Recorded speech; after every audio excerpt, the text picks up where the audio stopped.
À présent, mesdames et messieurs, nous allons écouter le message de monsieur le Premier ministre Ousmane Sonko, qui, comme d'habitude, va nous indiquer la voie à suivre pour un Sénégal prospère, tourné vers l'avenir, sous vos applaudissements.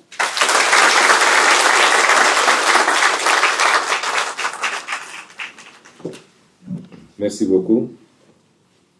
Monsieur le ministre secrétaire général du gouvernement, Madame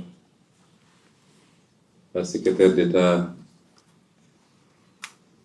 auprès du Premier ministre, chargée des relations avec les institutions, et Mesdames et Messieurs les collaborateurs, chers invités, Mesdames les femmes. Donc nous sommes là, ravis d'être là aussi, en tant que chef du gouvernement, et pour partager avec vous cette journée. Tout à l'heure, mon assistante est passée, et je lui ai dit, c'est une coïncidence que je sois habillé en blanc. Je ne savais pas que vous seriez tous habillés en blanc. C'est simple, une coïncidence.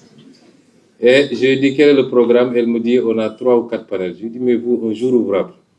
Au lieu d'aller travailler, c'était hier la journée sans réalité. Donc, allez travailler, vous êtes là à faire des panels.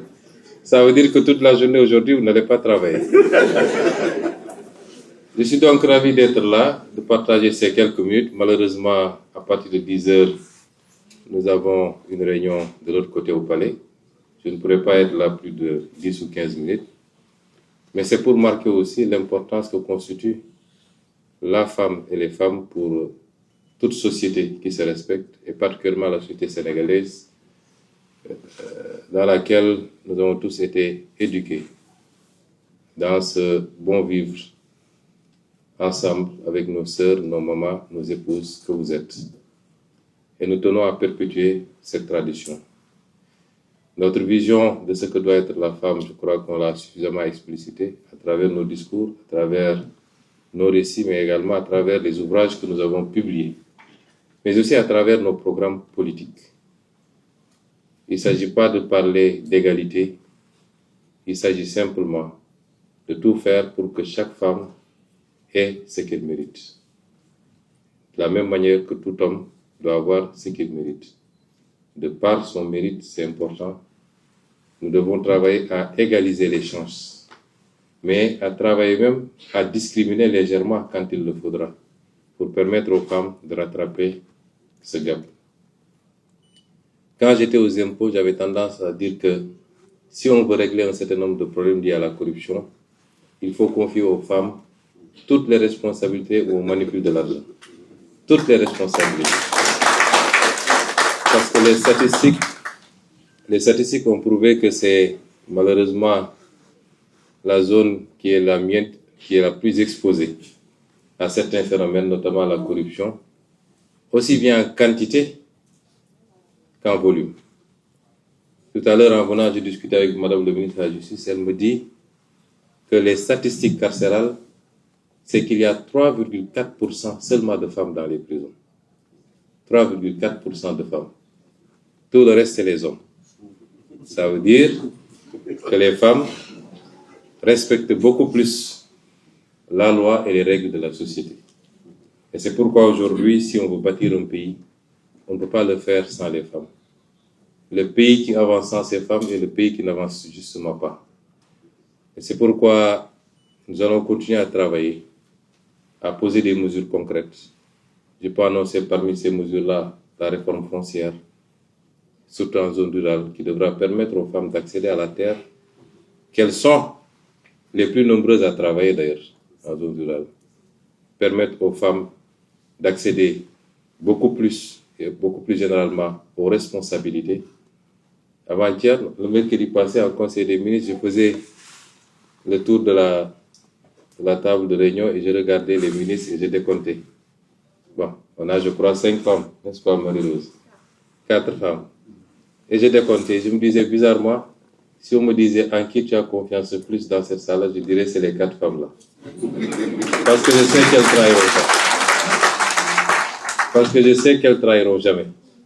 Elles sont fidèles et loyales dans les relations. Et c'est pourquoi aussi, même ici au sein de la primature, nous avons essayé d'impulser un certain nombre de choses pour les femmes, notamment la crèche. J'avais demandé à Mme Barelgué, ma conseillère, de faire le travail. Elle l'a fait, le devis. On a identifié le local en bas qui devra abriter cette crèche, qui certainement dépassera le cas de la primature, peut-être tous les fonctionnaires de la zone. Parce qu'une femme qui a son enfant à côté travaille dans des conditions de sérénité, plutôt que de se dire qu'est-ce qui se passe à la maison. Pouvoir descendre peut-être chaque 2 heures de temps, chaque 3 heures de temps, à l'été, ça rassure et ça permet à cette femme d'être plus performante également. À côté d'ailleurs de l'infirmerie qu'on est en train de mettre en place et de la salle de sport que je vous invite à pratiquer. Je suis souvent content quand j'appelle Mme Yacine Fall vers 20h. Elle me dit je suis en train de faire mon sport à la salle de sport en bas. Un corps sain, comme on dit, un esprit sain dans un corps sain, c'est ça qui permet d'avoir les résultats et les rendements que nous attendons. Je pourrais continuer à disserter sur nos ambitions pour les femmes. J'ai toujours eu cette ambition. J'avais consacré une partie de mon salaire de député aux femmes transformatrices de Casamance. Et nous vous souhaitons le meilleur. Que vous soyez à la pointe de ce travail de révolution et de développement de notre pays. Que vous soyez ces linguères qui ont été célébrées avant-hier justement dans le Wallo. Que vous soyez les Aline Sitoé, mais que vous ne soyez pas seulement des faire-valoir quand il le faut. Et c'est ce que nous souhaitons pour toutes les femmes. Je voudrais terminer mon propos par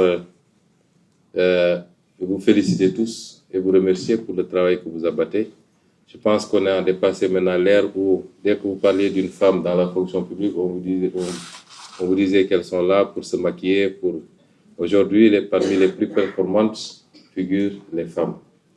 Et nous voyons le résultat de ce travail tous les jours. Donc, je vous félicite tous.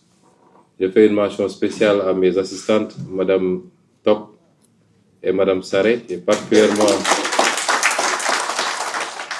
Mme Saré, avec laquelle je suis depuis presque maintenant 22 ans, depuis les impôts.